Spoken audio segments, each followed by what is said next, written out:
लोग इस मीटिंग में 2 दिन के डेलिब्रेशन में हम सब लोग अपने आप को अपना कंट्रीब्यूट करेंगे। और इसके साथ साथ जो हमारा एक फील्ड विजिट भी रखेंगे, क्योंकि ये मीटिंग उस तरह से होती है कि जो खरीफ की होती है तो रबी की क्रॉप्स होती हैं, और जो रबी की होती है तो खरीफ की क्रॉप्स होती हैं। तो एक जॉइंट फील्ड विजिट भी हम लोग करेंगे, क्योंकि आने वाले उसमें जो खरीफ रबी की मीटिंग होगी उसके लिए जो कुछ जो हमारा फील्ड ऑब्जर्वेशन है वो भी क्रिटिकल है। तो अभी हमारे वैज्ञानिकों ने जो खेत में काम किया हुआ है उन एक्सपेरिमेंट्स का भी हम लोग ऑब्जर्वेशन लेंगे। एक शाम को मीटिंग कंप्लीट होने के बाद में we will have a joint field visit, तो ताकि उसका भी हमारे जो एग्रीकल्चर ऑफिसर्स हैं उनको भी ये सब फील्ड में क्या चल रहा है और क्या महत्वपूर्ण है उसको उनके भी नॉलेज में वो सब होना चाहिए। एंड आई डू होप कि ये 2 दिन का जो डेलिब्रेशन है ये सब प्रोडक्टिव होगा। And I wish you all the best. Thank you so much. इसके लिए मैं आमंत्रित करता हूँ additional director agriculture extension Sri Ganganagar doctor G S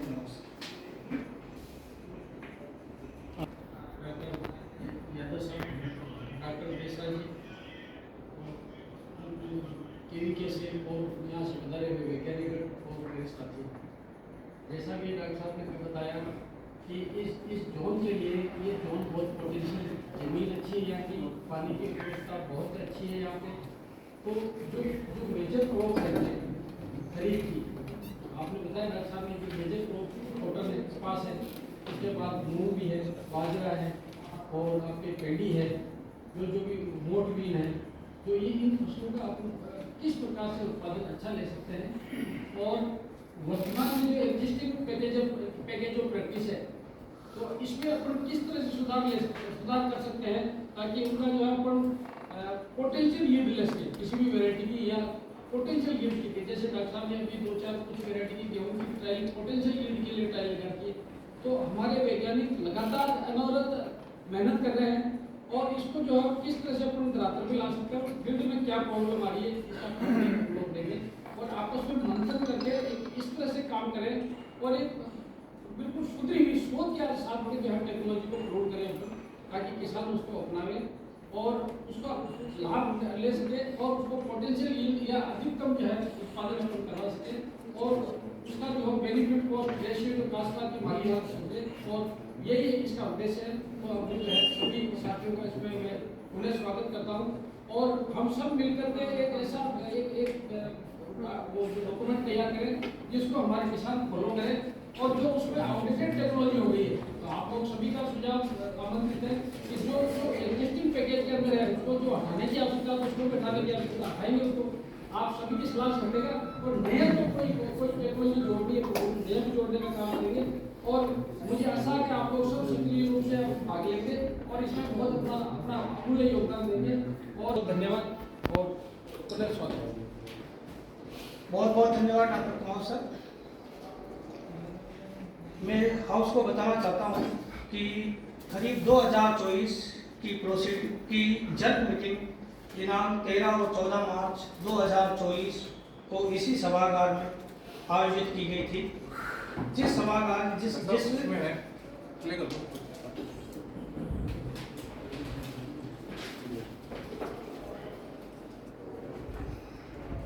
पास फीडबैक जो आए उस फीडबैक में बीटी कॉटन के अंदर chemical weed management extending BT cotton और हाउस में डिसाइड किया गया था, और एक टेक्निकल प्रोग्राम भी इस पर फॉर्मुलेट हुआ और खरीफ 2024 में उसको लगाया गया। इसके अतिरिक्त माइक्रोन्यूट्रेंट की जो बढ़ती हुई रेस्पॉन्स या बढ़ती हुई मांग के आधार पर जिंक, आयरन, बोरॉन, मैंगनीज का जो फोलियर एप्लीकेशन पे भी जो फीडबैक प्राप्त हुआ उस फीडबैक के आधार पर फोलियर एप्लीकेशन ऑफ माइक्रोन्यूट्रेंट का एक्सपेरिमेंट खरीफ 2024 के अंदर लगाया गया और एटीसी हनुमानगढ़ पर लगा। इसी प्रकार नैनो यूरिया और नैनो डीएपी का बीटी कॉटन में उपयोग पर experiment ARS Shri Ganganagar, ARSS Hanumangarh और ATC श्री करणपुर पे इसको लगाया। लेकिन ये इसका एक्सपेरिमेंट रिजल्ट नहीं आ पाए। इसके अलावा मून के अंदर ही मोरुका के प्रबंधन के लिए जो फूड फेड दिया गया, इसके लिए एक एक्सपेरिमेंट ARSS हनुमानगढ़ पर लगाया। इस मोड भी पर अलग अलग जो फीडबैक के आधार पर एक्सपेरिमेंट लगाया। जो भी फीडबैक है ना, जितने उनके जो एक्शन है उसमें जो काम किया ना वो आना चाहिए, उसका जो आउटकम है ना वो उसके सॉल्यूशन से आना चाहिए, बजाय कि एक्सपेरिमेंट फॉर्मुलेटेड किया गया। एक्सपेरिमेंट किया फॉर्मुलेटेड, उसमें से क्या आउटकम आया वो यहाँ चाहिए। ठीक है कंप्लीट हो गया ये प्रोसेस में एक्शन टेकन स्टार्टिंग में नहीं है, जिनका अगले साल है। नहीं, ये पिछले साल भी फीडबैक है जिन पे एक्सपेरिमेंट पिछले करीब 2024 में लग गए थे। लगे हैं। तो उस पे कोई एक्शन हो चुका है, जो आउटकम आया ना जो हाँ वो यहाँ होना चाहिए एक्शन। एक्सप्लेन करो। बजाय के वो ये डाले प्रोसीडिंग आगे क्या हुआ वही तो शो करना था, वही तो ये फीडबैक प्रोसीडिंग आगे वही एक्शन क्या हुआ कम से कम ये लोग उसके डिसाइड करेंगे, वो उसको एक ब्रीफ कर रहे हैं। हाँ ब्रीफ करके अगली बार में टेस्ट करो। कंप्लीट हो चुका, इस पे हो चुका, तो आगे ठीक है, उस पे आप क्या आउटकम आया। स्टार्टिंग ये जो एक्शन टेकन है वो दिखा ये वाला? हां ये तो करंट नहीं एक्सप्लेन किया उसने हमारा ये हाँ वो बताएंगे। हाँ अगली बार से इसको लेते हैं। इसी में डाल देना। ठीक है सर।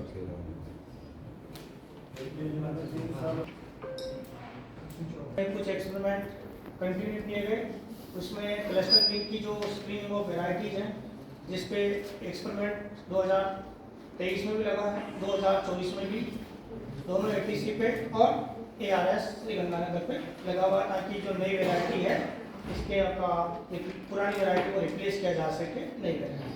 इसी प्रकार सीसेमम की जो variety adaptive tribe KVK Sangaria पर LT8 और जो चेक है RT 372 के अगेंस्ट लगाया गया, चालू जारी है। इसी प्रकार वोट विंग के अंदर ATC हनुमानगढ़ उनके जो 5 फार्मर्स फील्ड हैं और ATC करणपुर पर RMO 2251 और चेक RMO 40 पेट्राइड लगाई गई। ग्राउंडनट वैरायटी एडोप्टर ट्रायल के अंदर ग्राउंडनट की तो 4 वैरायटी और 2 चेक के साथ ATC हनुमानगढ़ और KVK नोहर पर। परमिलेट में वेराइटल स्क्रीनिंग जो है उसके अंदर 5 वैरायटी, 4 वैरायटी और 1 चेक के साथ KVK संगरिया पर इस एक्सपेरिमेंट को किया है। वो वैराइटीज हैं जो लिक्विड होती है, उन वैराइटीज को इसके अतिरिक्त BT कॉटन में जो इंसेक्टिसाइड्स हैं उन दोनों रिकमेंडेशन इंसेक्टिसाइड पाइनोटोरम और एसिडोपाइलोक्विन को इंक्लूड कर लिया गया। और तीसरी जो क्रॉप ज्योमेट्री पे थी, इन तीनों ही रिकमेंडेशन को POP में ऐड कर लिया गया। इसके अतिरिक्त मूंग बीन का जो सीड ट्रीटमेंट की थी ट्राइकोडर्मा आर्जेनियम, क्लस्टर बीन के अंदर भी सेम ही seed treatment with trichoderma harzianum और soil application of Trichoderma argenium before sowing for the management of soil borne diseases are included in package of practice. ओकरा के अंदर जो foliar spray हो clonicamin of water, cloncamin against acid and clonidopod against fruit borer। और इसके अतिरिक्त जो गंवार की जो 2 वैरायटी थी इनको अपने वहाँ से बोरो किया है HUV की POP से, वैरायटी हिसार सफ़ेदा और हिसार सुर्ख हिसाब से फील्ड के अंदर एक्सपेरिमेंट लगाए गए। जहाँ जहाँ लोकेशन डिसाइड की गई थी उन लोकेशन पे ये एक्सपेरिमेंट लगाए गए और उनकी जो समरी है वो हमने सीजनल समरी के अंदर इंक्लूड कर दी गई है। बहुत खरीद जिसमें आगे स्वागत है मेरे। हम टेक्निक सेशन की तरफ आगे बढ़ते हुए सबसे पहला मंच करूँगा DKMS के लिए डॉक्टर आयुष मीणा जी को। सर आप आए और DKMS रिपोर्ट खरीद 2024 में चेक कर रहा हूँ। ये इसका सर मैंडेट है कि IMD का रिलेवेंट जो रिलेटेड बाय फार्मर को, जिससे कि फार्मर जितने भी नेचुरल रिसोर्स है उनका एफिशिएंटली यूज करना, और उसके साथ इसका जो मेन ऑब्जेक्टिव यही है कि हमारा एग्रीकल्चर प्रोडक्शन क्वांटिटी और क्वालिटी को इम्प्रूव करना।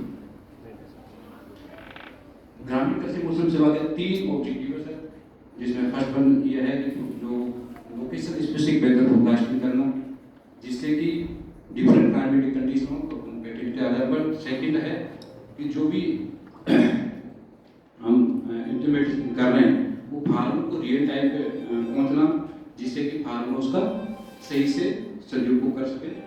तीसरा है सर, जो भी हमारे ऑपरेशनल अरेंजमेंट है उनको एक्सटेंशन एजेंसी के साथ उसको ज़्यादा से ज़्यादा इसका विस्तार करना।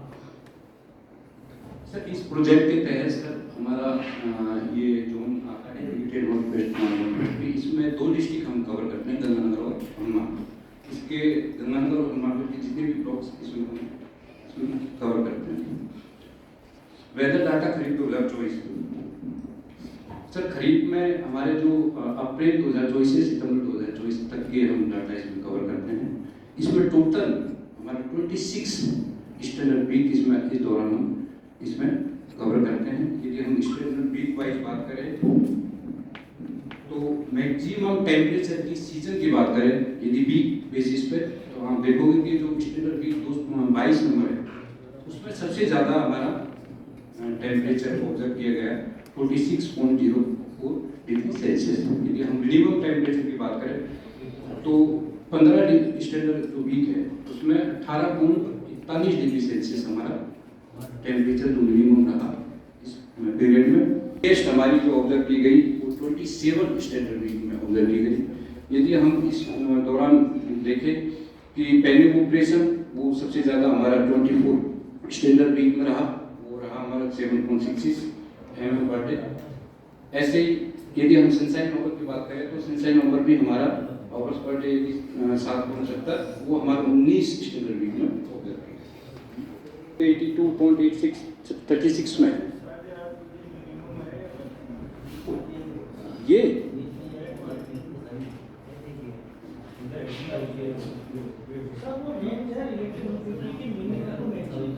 हाँ सर इसमें मैक्सिमम मॉर्निंग की है वो मैक्सिमम और मिनिमम है। मैक्सिमम 82 रही है, मिनिमम 46 रही है मॉर्निंग ह्यूमिडिटी। यदि ऐसे ही इवनिंग ह्यूमिडिटी की बात करें तो उसमें भी मैक्सिमम हाँ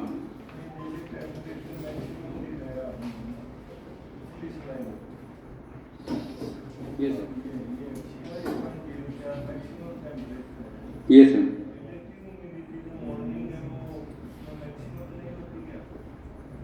नहीं है ना सर, मैक्सिमम एरिया ना सर 36 में है। किसमें नहीं, ये तो सर हमने वो रेंज कर रखी है कि भाई जो मॉर्निंग ह्यूमिडिटी है वो मैक्सिमम तो उस वीक में इतनी रही और मिनिमम इस दौरान इतनी रही सर। हाँ उसी का है कि भाई इतने से रेंज दे रखी है, 82 उसमें रही इस वीक में सर। ये 36 वीक में मैक्सिमम जो ह्यूमिडिटी है मॉर्निंग की वो 82.86 रही, और यदि मिनिमम की बात करें तो मिनिमम अपने इस दौरान 46.86% वो 20 स्टैंडर्ड वीक में रही, वो रेंज दे रखी सर। हम इसको सर अप्रैल टू सितंबर पूरा सीजन का देखेंगे तो सीजन में हमारे टोटल जो बारिश हुई 420.6 mm बारिश हमारे इस दौरान बारिश हुई। यदि हम इसको मंथ वाइज यदि देखेंगे तो मई टू जून 187 रही और जुलाई टू सितंबर वो हमारे 354.3 mm बारिश। टोटल सर हमारे इस दौरान इस पीरियड में 16 रेनी डेज हमारे ऑब्जर्व किए गए। यदि सीजन की बात करें तो सीजन में सबसे ज्यादा हाईएस्ट जो रेनफॉल हमारी पर डे की बात करें तो 7 जुलाई 2024 को ऑब्जर्व की गई 96.7 mm इस दौरान हमारी रेनफॉल रही। इस रेनफॉल है वो लगभग 341.4 mm इस 1500 के डाटा पे एवरेज पर। लेकिन हम इसमें ट्रेंड देखेंगे तो ट्रेंड देखेंगे सर पिछले आप देखोगे 2006 से और 2009 एवरेज से कम बारिश है, फिर आप देखोगे 4-5 साल फिर बढ़ गई एवरेज से ज्यादा बारिश है, फिर एवरेज से कम है, फिर लास्ट के 3-4 साल हमारे एवरेज से ज्यादा बारिश हुई। लास्ट यदि 5 साल के डाटा देखेंगे सर तो जो हमारी एवरेज रेनफॉल 345 को चलेगी, तो मंथ वाइज हम इसमें देखेंगे सर अप्रैल मई जो बारिश हो रही है हमारी एवरेज बारिश है उससे भी कम बारिश हमारे ऑब्जर्व की गई है लास्ट के 5 साल। जो एवरेज बारिश है जैसे 12.13 है 118.62 है, लेकिन जून में भी आंसू जून से और अगस्त और सितंबर का ऑलमोस्ट सिमिलर बारिश है एवरेज की। लेकिन जुलाई का केस देखेंगे हम सर, जुलाई मंथ में यदि गौर करेंगे तो देखेंगे कि हमारे जो एवरेज बारिश है 96.3 mm और जो पिछले 5 सालों के डाटा हम देखेंगे तो उसमें सर 171 mm बारिश हमारी हुई है। तो जुलाई में हमारी टोटल बारिश है वो ज्यादा हो गई है पिछले 5 साल के डाटा पे जो क्रॉप है वो थोड़ी सी फेल हो गई क्योंकि उस वक्त पीक पीरियड टाइम होता है, उस वक्त की ज्यादा बारिश होगी। नहीं सर, यदि पूरे डाटा आप निकालोगे तो मैंने जस्ट 15 साल के लिए ही 15-16 साल के डाटा ऑब्जर्व किए हैं, एनालिसिस किए हैं। यदि आप पूरे 1980 से लोगे तो लगभग 329 329 एवरेज रेनफॉल आती है। 353 तो नहीं है ना? नहीं सर, 3 जो हमारी है सर वो रेवेन्यू उस पर तो कुछ अलग दे रखी है सर, वहाँ तो आप देखोगे 225-230 ही दे रखी है रेवेन्यू डिपार्टमेंट में। लेकिन मेरे जो डाटा है उसमें डाटा का एवरेज में देखोगे आप 260 गंगानगर का, 250 बीकानेर का, 250 जैसलमेर का। यहाँ जो रेवेन्यू उसमें कम दे रखी है, लेकिन मेरे यहाँ पे सर 1980 से अब तक के डाटा को लेकर देखोगे तो 329 mm हमारे यहाँ एवरेज रेंट है।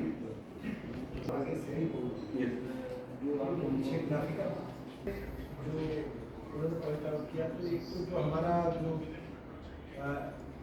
एवरेज उससे हमारा कितना डेविएशन है वो ठीक है। थोड़ा सा उस तरह से कंपैरेटिव एक आ जाएगा। ठीक है, ट्रेंड का भी सब कोई नहीं, वो वैसे मैं ग्राफिकल माध्यम से कहूँगा, आगे भी इसमें दे रखा है मैंने। मंथ वाइज यदि इस टूरिज्म मंथ वाइज देखें तो अप्रैल 24 से सितंबर 24 की बात करें तो आप देखोगे सर कि हमारे जो मैक्सिमम टेम्परेचर है वो सबसे ज़्यादा मई में ऑब्जर्व किया गया 43.37 डिग्री सेल्सियस। मिनिमम टेम्परेचर वो हमारे अप्रैल में ऑब्जर्व किया गया 19.48 डिग्री सेल्सियस।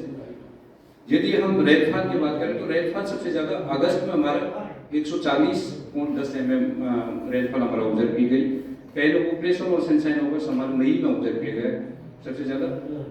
टोटल बारिश मैंने ऑलरेडी आपको बताई थी 420.60 इस दौरान हमारी टोटल बारिश रही, 16 हमारे रेनी डेज रहे। दिखाने की कोशिश की है sir month wise average weather planning kharif season, ये 83 से अब तक के 2024 तक के एवरेज टेम्परेचर हमने दिए मंथ वाइज, मैक्सिमम मिनिमम सब जो भी पैरामीटर हमने इसको कवर किया, उसको पिछले सीजन से हमने कंपैरिजन करने की कोशिश की 2024 में। तो आप देखोगे सर जो इसमें मैक्सिमम मिनिमम टेम्परेचर है, इसमें जो माइनस है, जैसे अप्रैल की हम बात करें तो माइनस का मतलब है कि हमारा जो एवरेज टेम्परेचर है वो पिछले साल से ज़्यादा रहा है। हमारा जो पिछला सीजन है उसकी ह्यूमिडिटी हमारी ज़्यादा रही है एवरेज से। ह्यूमिडिटी सर आप देखोगे मॉर्निंग इवनिंग ये साथ में, जैसे आप मई पे देखोगे तो मई में देखोगे सर आपने पिछले साल टेम्परेचर हमारा बहुत ज़्यादा रहा है। तो आप जून में भी देखेंगे तो जून में भी देखेंगे हमारा टेम्परेचर मैक्सिमम और मिनिमम दोनों ही एवरेज से हायर थे 0.86 और 1.19 डिग्री सेल्सियस। और रेनफॉल भी हमारा आप देखोगे सर जून में वो हमारी एवरेज से 9.83 mm रेनफॉल हमारी हायर थी ऑब्जर्व किया गया, लेकिन स्टैंडर्ड वीक 22 में ऑब्जर्व किया गया 48.2 डिग्री सेल्सियस। वजह से काफ़ी कुछ तक हमारी उन दोनों क्रॉपों पर हीट हमारी काफ़ी कम हुई, क्योंकि बारिश ज़्यादा होने से उनमें इंसेक्ट पेस्ट और डिजीज का अटैक हो गया, इसकी वजह से क्रॉप का जो हीट है वो काफ़ी कम हुई। इक्विपमेंट है उसकी वर्किंग कैसे करते हैं उनके बारे में हम और प्रोजेक्ट के बारे में उनको बताते हैं, क्या वो फार्मर हो चाहे स्टूडेंट हो।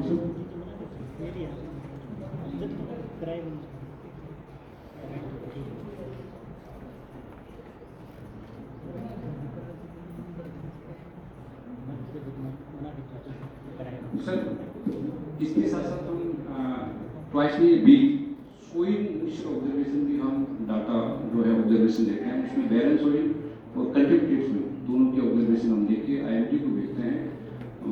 उसके साथ साथ सर हमारे कुछ ऐप भी है इसमें जो वेदर बेस्ड ऐप है, जिसमें दामनी ऐप एक हमारा है, एक है, इन पे भी आप ऑनलाइन अपने प्ले स्टोर पे जाके भी कर सकते हैं। डायरेक्ट फार्मर किसान भाई किसान भाई वो उन पे डायरेक्टली अपनी बुलेटिन और साथ साथ मैसेज और वेदर से रिलेटेड जो भी इंफॉर्मेशन है वो डायरेक्टली अपने मोबाइल पे भी देख सकते हैं। दामिनी ऐप है, उसके बारे में कई बार डिस्कस भी किया है, क्योंकि आजकल पिछले 5-6 साल में देखें कि सर जो लाइवली से कैजुअलिटी बहुत ज़्यादा हो गई उमंग और लाइव शो, तो वो IoT के सहयोग से बना हुआ है सर। उसमें कुछ नहीं दामिनी करना है, जैसे आपको लगे कि बदल आने वाला है या बादल बारिश होने वाली है, उसको आप जब खोलोगे तो उसमें दामिनी ऐप को देखोगे तो उसमें रेड पॉइंट आप गंगानगर डिस्ट्रिक्ट खोलोगे और गंगानगर डिस्ट्रिक्ट खोलते हैं आपको एक रेड पॉइंट दिखेगा, जैसे आपको लगे सर बारिश होने वाली तब खोलना है, तो उसमें रेड पॉइंट वो दिखा आता है पार्टिकुलर पेरिस पे। हो सकता है जैसे गंगानगर में पड़ने वाली, गंगानगर में वो दिखा देगा कि यहाँ गंगानगर ब्लॉक में पड़ने वाली, उसके 50 किलोमीटर एरिया है चारों, नाइट की कहीं भी हो सकती है। तो वो एक ऐप है, बहुत अच्छा ऐप है और उसका ताकि जो भी किसान भाई आते हैं मीटिंग में बार बार बोलते हैं कि उसको आप प्ले स्टोर पर जाकर उसका यूज कर सकते हैं, तो काफ़ी फायदे होते हैं। ARS गंगानगर पर कॉटन का एग्री प्रोजेक्ट चल रहा है और उसके तहत कॉटन की जितनी भी कैटेगरी है, देसी, अमेरिकन, बीटी, सभी के ट्रायल्स कंडक्ट किए जा रहे हैं और हम लोग भी कुछ ब्रीडिंग मटीरियल डेवलप कर रहे हैं, जहाँ पर हम लोग भी ऑरिजिनल टेस्टिंग के लिए ट्रीटमेंट कर रहे हैं, कंटिन्यू कर रहे हैं और कुछ हमारी वैराइटीज भी हैं। लेकिन जो हमारी वैराइटीज हैं वो तो सब हम लोगों ने इस जोन में अप्रूव की ही है, लेकिन इसके अलावा जो अभी ट्रेंड बना हुआ है बीटी, कॉटन के नाम पर सिर्फ बीटी की ही बात हो रही है। तो पिछली बार जो हम लोगों ने काम किया, क्योंकि मैं अभी पिछले सीजन से ही कॉटन से जुड़ा हुआ हूँ, बाकी तो मैंने कैप्चर क्रॉप्स पे कहीं ना कहीं किसी न किसी रूप में काम किया हुआ है, लेकिन कॉटन पे पहले काम नहीं किया। लेकिन पिछली बार मैं जुड़ा इससे और हर आदमी का अपना एक ऑब्जर्वेशन होता है। हमने एक छोटी सी एक्सरसाइज की, हमारे यहाँ total 11 all India competitive research project के अंदर 11 ट्रायल्स कंडक्ट किए गए, जिनमें 4 ट्रायल्स देसी कॉटन के थे और 11 ट्रायल बीटी वैरायटी या हाइब्रिड्स के। तो इसमें ये देखा कि हर व्यक्ति हर लेवल पर बीटी की ही बात हो रही है और जो हमारी देसी कॉटन है ये ऑलमोस्ट इसका जो कल्टीवेशन है वो बहुत कम हो चुका है। सीड की भी अवेलेबिलिटी नहीं है या है तो बहुत कम है। तो एक छोटा सा ऑब्जर्वेशन के लिए इसको मैंने हल्की सी एक एक्सरसाइज की कि जितने भी हमारे ट्रायल्स हैं तो सबका एक एवरेज निकाला। तो उसमें ये देखा कि जो देसी वैराइटीज और हाइब्रिड्स हैं वो 37 थी और उनका जो एवरेज यील्ड है वो 28 कुंटल है। टोटल 92 जीनोटाइप्स थी और इनका जो एवरेज यील्ड है वो 22 कुंटल है और जो यील्ड का जो लेवल्स है वो 14 कुंटल से 35 कुंटल के बीच में है। तो अगर हम देखते हैं कि पोटेंशियल यील्ड की भी बात करते हैं तो हमारी जो देसी कॉटन है उसका पोटेंशियल बीटी से ज़्यादा है और अगर एवरेज यील्ड की बात करते हैं तो आप देखिए कि 26% यील्ड देसी कपास में बीटी से ज़्यादा है। तो यहाँ इसका जो और ये का यही स्लाइड मैंने अभी हमारा गुरुकुल में all India coordinated research project के जितने भी आईसीआर के सेंटर्स हैं सबकी आंध्र प्रदेश में इस बार बैठक थी, मीटिंग थी, वहाँ भी ये बात कही कि हम बीटी की भी साथ बात करें लेकिन जो देसी कपास है उसको भी जिंदा रखें, उसको भी आगे बढ़ाएं। इस क्रॉप में स्टेबिलिटी है, इस क्रॉप का फ्यूचर है, इसको हम अनदेखी ना करें। तो इस स्लाइड का प्रेजेंटेशन करने का मकसद यही है कि जो आज जो बायोटिक और एबायोटिक स्ट्रेसेस हम लोग एक्सपीरियंस कर रहे हैं उसके तहत खासतौर से ये बीटी ये देसी कपास को भी हमें तवज्जो देना जरूरी है। आज बॉलवर नंबर 1 पे है, इमर्जिंग है। CLCUD जो लीफ कर्ल वायरस है वो बड़ी समस्या है। तीसरा जो हमारा एक कौन सी बीट बोलते हैं पैरावीट की एक समस्या है, वो एक अलग समस्या है। तो इन समस्याओं को अगर आप देखें तो CNCVD जो वायरल डिजीज है, लीफ कर्ट वायरस, वो तो देसी कपास में नहीं आता है। दूसरा जो पैरावीट की समस्या है वो भी देसी कपास में नहीं आती है। और पिछली बार जो हमारे जो एंटोमोलॉजिस्ट और पैथोलॉजिस्ट हमारी प्लांट प्रोडक्शन टीम है, इन्होंने जो फील्ड सर्वे किया उसमें भी ये देखा कि जो पिंक बॉलवर्म का जो इन्फेस्टेशन है वो भी रिलेटिवली देसी कपास में अमेरिकन के मुकाबले रिलेटिवली कम था। तो इस देसी कपास को वापस रिवाइव करने की जरूरत है, इस पर अटेंशन पे करने की जरूरत है, और उसी को देखते हुए एक ये छोटी सी एक्सरसाइज मैंने की। लास्ट ईयर आपको काफी डैमेज हुआ। हाँ, लास्ट ईयर कहीं इसको शिफ्ट करने के लिए क्योंकि देसी जो रिजल्ट्स ये बोल रहे हैं तो लास्ट ईयर भी कहीं देसी पे शिफ्ट नहीं हो पाए। देखिए अभी कटरा था तो जब ये जो हायर साइड में है सारी चीजें हैं। बिल्कुल आप सही कह रहे हैं डॉक्टर साहब, आप सही कह रहे हैं। देसी पे इसलिए शिफ्ट नहीं हो पाए क्योंकि कहीं कोई इसका सीड अवेलेबिलिटी ही नहीं था।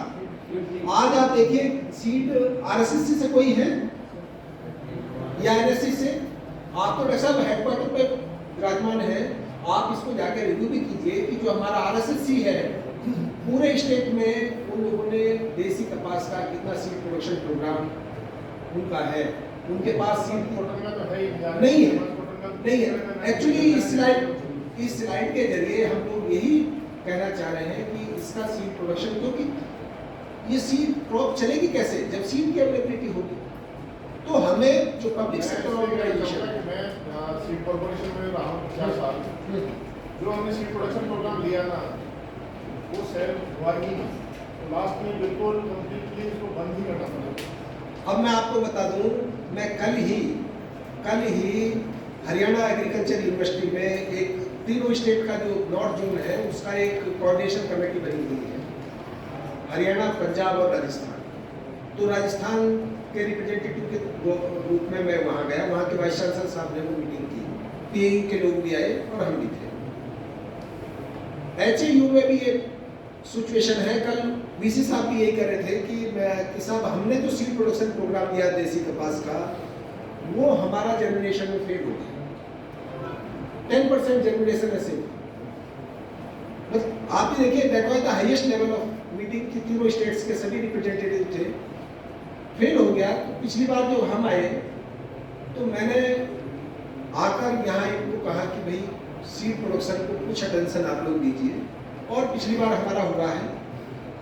एक और मैं आपको जो फेल हो रहा है, अभी हमने भी भेजा, हमारी रिपोर्ट नहीं आई है, लेकिन उससे आने से पहले हमने हमारे जो एम्प्लॉय है उनको कहा कि आप फील्ड में गिनकर 25-25 सीड लगाइए और देखिए कि आपका इन सिटू कंडीशन में कितना जर्मिनेशन आ रहा है, और वो जर्मिनेशन है अभी वो लगा हुआ है। कभी कभी क्या होता है कि फील्ड और लेबोरेटरी में भी कहीं कुछ कंफ्यूजन है या क्या है, ये मैं कुछ नहीं कह सकता। तो ये थोड़ा सा जो सीड, क्योंकि जो कॉटन है ये ड्यूअल पर्पज क्रॉप है, केवल कपास रुई नहीं मिलेगी आपको, ऑयल भी मिलेगा, और जब ऑयल सीड क्रॉप है तो उसका सल्फर का भी रिक्वायरमेंट है। इट मीन्स हो सकता है कि हमारा जो न्यूट्रिशनल एस्पेक्ट है वो पूरी तरह से एड्रेस ना हो रहा हो, तो हमें इसको अटेंशन देने की जरूरत है, और वैसा हम इसको अटेंशन देंगे। और इस बार हम अपने ARS पे और ARSS हनुमानगढ़ पे देसी कपास का सीड प्रोडक्शन प्रोग्राम लेंगे।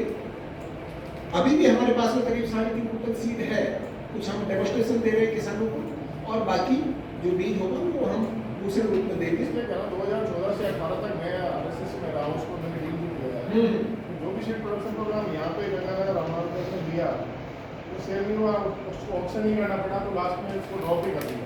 सर मैं बता लेकिन ये क्वेश्चन आ रही है तो sir last year rain actual में क्या है कि पिछले 4-5 सालों में जैसे मैं डिस्कस कर रहा था, सितंबर में हमारी बहुत ज़्यादा बारिश हो रही थी, तो हमारी क्वालिटी है एकदम खराब है, तो हमारे जनरेशन को आ रहा है। तो लास्ट ईयर हमारी जो बारिश हुई है वो अभी 1 या 2 सितंबर के बाद में बारिश ही हुई, इसकी वजह से इस बार सीट अच्छा होगा। उसका रेनफॉल भी एक इम्पोर्टेंट है। सही कह रहे हैं, दूसरे हाँ, आप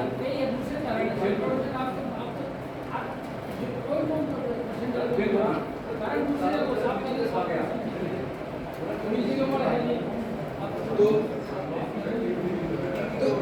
क्योंकि ये जो है ये कही हुई बात नहीं, ये तो एक्चुअल रिजल्ट्स है, इसमें कोई डाउट वाली बात नहीं है। These are the results, these are the results. BT cotton ये देसी कपास है, उसको भी हमें रिवाइव करना है, उसको भी प्रमोट करने के लिए हमें एफर्ट्स करनी है। क्योंकि हाँ हाँ देसी कॉटन के आज 64 का सीड जो मार्केट में अवेलेबल है वो 1600 रुपये का 450 ग्राम का पैकेट है।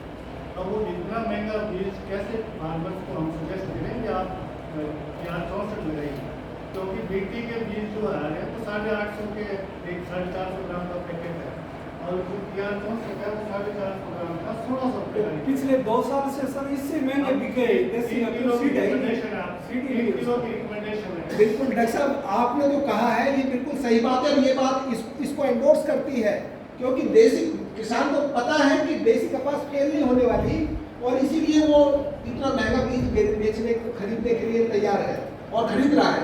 एक आपकी बात में मैं एक बात और जोड़ दूँ, अभी परसों हमने कुछ किसानों को डेमोन्स्ट्रेशन दिए, और एक बनवाली गांव है यहाँ पे, यहाँ से 18 किलोमीटर दूर, तो मैं CICR सिरसा वालों का एक प्रोग्राम था वहाँ कपास का, मैं उसमें गया तो मुझे भी ऐसा लगा कि ये अच्छा गांव है, सड़क पे है, तो हमने कहा कि भी कुछ किसानों को हम भी यहाँ डेमोन्स्ट्रेशन देंगे, 5 किसानों को।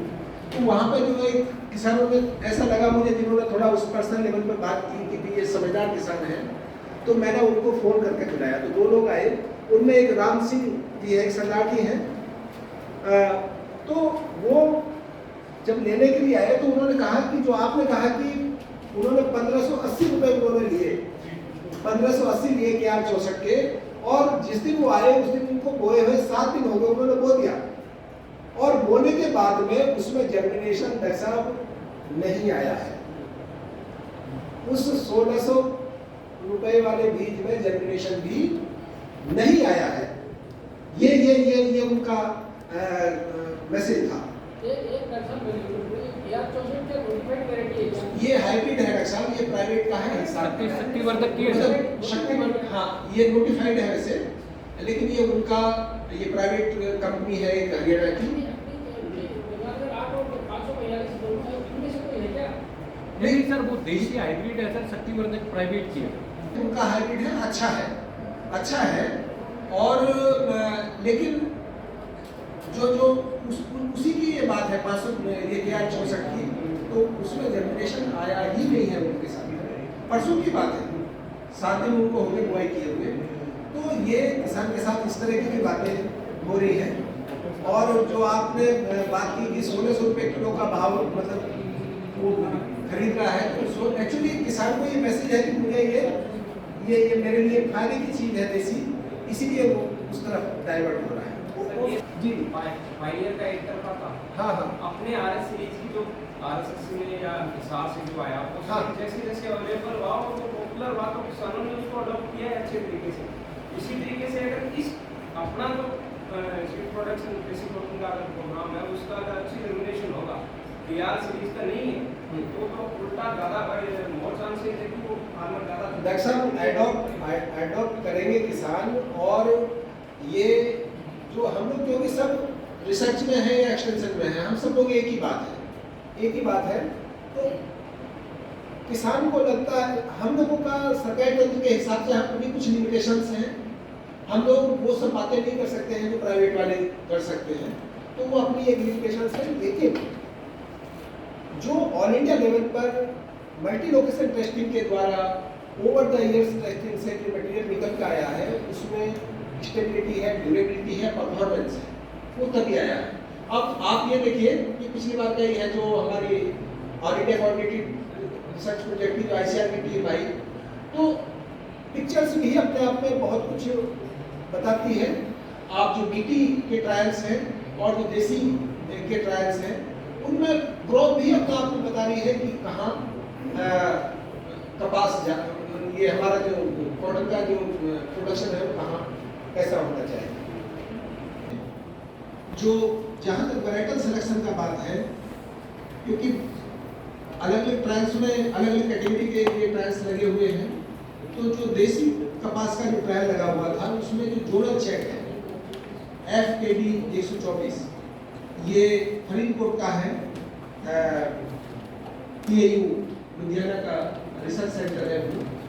हम लोगों ने ये देखा कि जो हमारा जो लोकल चेक था RG 542, उससे इसका परफॉर्मेंस बेहतर है, 21% सुपीरियरिटी है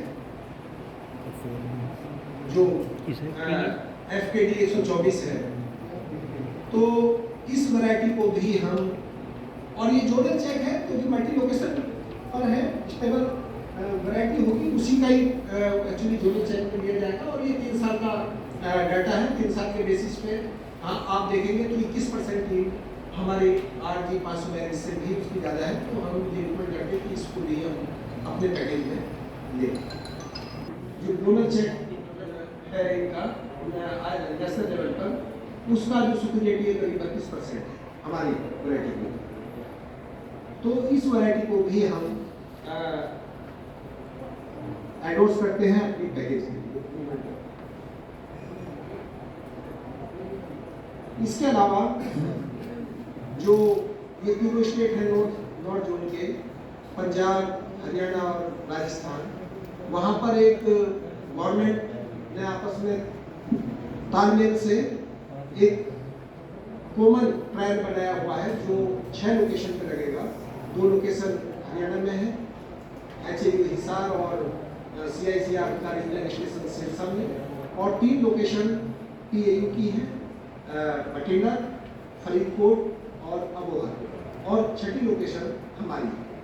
तो 6 के 6 लोकेशन पे जिन्होंने कंसिस्टेंट परफॉर्मेंस रही है, जिन हाइब्रिड्स का 84 हाइब्रिड्स थे जो कॉमन ट्रायल में लगे, GAC अप्रूव्ड हाइब्रिड्स हैं, और उनमें से और एक ट्रायल ऐसा था कि जो GA में वो 6 लोकेशन पर ना लगा के केवल वो राजस्थान के लिए इंटरेस्टेड थे, तो 11 हाइब्रिड्स वो अलग से और थे। और इनके लिए जो एक प्रोसीजर बना हुआ है उसमें तीनों स्टेट्स के SAUs के, एग्रीकल्चरल यूनिवर्सिटीज के वैज्ञानिक, ICR के वैज्ञानिक और जो प्राइवेट सीड कंपनी है उनके रिप्रेजेंटेटिव मिलकर एक ज्वाइंट मॉनिटरिंग भी करेंगे। तो मुझे भी एक अपॉर्चुनिटी मिली, मैं भी 6 लोकेशन पे ये करने का मुझे भी अपॉर्चुनिटी मिली। तो एक तो ये जनरल ऑब्जर्वेशन है कि सभी 6 लोकेशन पे जो हमारे यहाँ का जो परफॉर्मेंस थी that was superior among all 6 locations. ये हमारे लिए एक अच्छी भी बात है। तो जो हमारे वैज्ञानिकों ने काम किया मेहनत से वो तो है ही, लेकिन जो हमारी क्लाइमेट है, हमारा जो सॉइल है यहाँ की, वो भी कॉटन को फेवर करता है, कॉटन के लिए अच्छा है। हाइब्रिड्स हैं जिनकी बिक्री के लिए किसान के लिए अवेलेबल रहेंगे।